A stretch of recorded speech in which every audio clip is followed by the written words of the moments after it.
millions across the world waking up to the first day without Queen Elizabeth II on the throne. The whole situation at the moment doesn't make sense. I mean, we've been waiting for it, but we never really wanted it to happen, ever. The Queen leaving behind a lasting legacy after leading for 70 years. The Queen was everything I'd grown up with. She was iconic.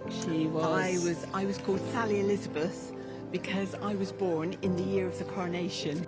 A sense of sadness sweeping across the nation after the news. Queen Elizabeth II was the rock on which modern Britain was built. Now her son, Prince Charles, turning into a king.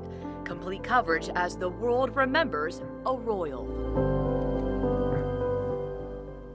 And we want to give you a live look at Buckingham Palace right now. This is a site where people stay throughout the night, praying, laying flowers, and remembering the Queen. Speaking of overnight, black cabs line the Mall in London. Take a look at this, stopping traffic for a touching tribute to the Queen. They lined up outside Buckingham Palace, keeping their lights on. The Queen was a frequent user of the black cabs in London. And back in the States, a makeshift memorial is growing outside the UK Embassy in Washington, D.C. Mourners left flowers throughout the night at that location. It's already a difficult day throughout the world as we begin the process of saying goodbye to the Queen. And we know today that King Charles and Queen Consort Camilla will be making their way back to London to address the nation, a nation that is looking towards closure. Outside London's Buckingham Palace, a large crowd sang Britain's national anthem.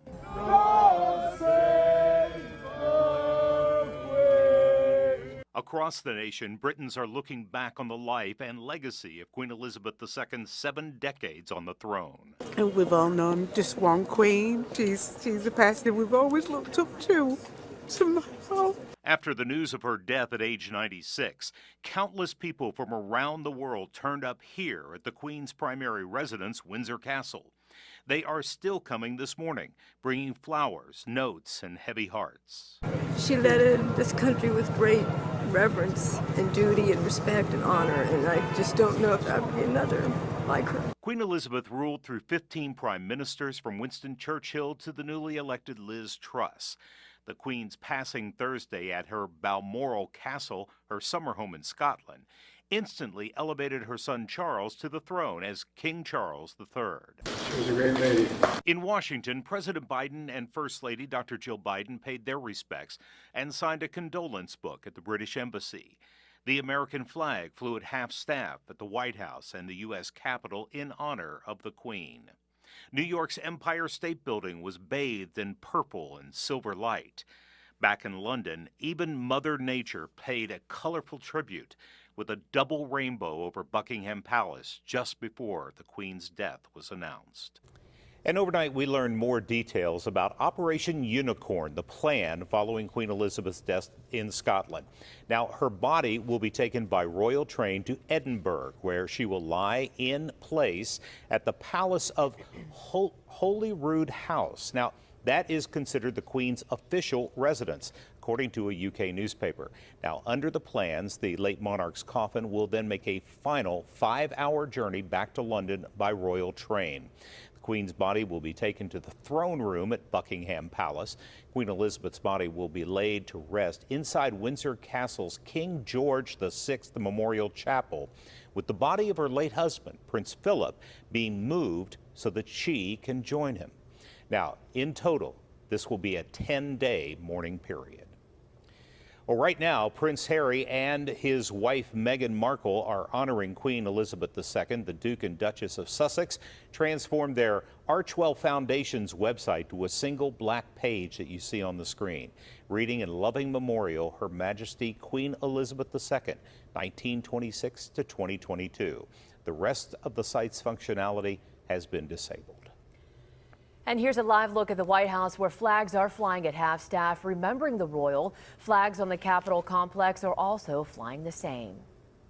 President Biden and the First Lady went to the British Embassy in D.C. yesterday afternoon to sign a condolence book. And this morning, we're getting our first look at what he signed. The president remembers a monarch who defined an era and witnessed 7 decades of unprecedented human advancement and the forward march of human dignity. And this morning, people here in Pittsburgh are paying honor to the Queen. Our Bryant Reed picks up our coverage now this morning. Bryant? Lindsay, as the longest reigning monarch, many grew up with Queen Elizabeth. Here locally, as you mentioned, British-themed places and events are all mourning her death differently and planning to, one way or another, honor the Queen. Now, it just so happens that Britsburg has been in Pittsburgh this past week, and their co-founder, Robert Charlesworth, grew up in Britain and says that he's going to remember the Queen as somebody who was always willing to embrace new things and was never political. In fact, he says that the festival was started in her honor 7 years ago when she became Britain's longest ruling monarch. He says that he's spoken to the Queen and she has wished the city of Pittsburgh and the event itself success in all of their endeavors in the past. Meanwhile, people are wondering what comes next and what exactly her death means throughout the world. Take a listen. For somebody who plays such an ever-present part in my own teaching and in my own research and writing, it's a really sad day. I think the more interesting part for Americans will be see the degree to which Britain either embraces or to a certain extent rejects now king. This is the moment that Charles has been waiting for decades now. Now, people are expected to be buzzing about the Queen's death for weeks to come. Britsburg says they hope to hold a memorial in her honor, and Charlesworth says that they thought about canceling the Britsburg event, but says from his previous conversations with the Queen, he knows that's not something that she would want. Reporting, I'm Bryant Reed, KDKA News.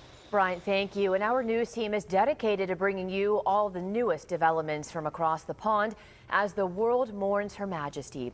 And you can find coverage on air on our website, kdka.com, and inside the CBS Pittsburgh app.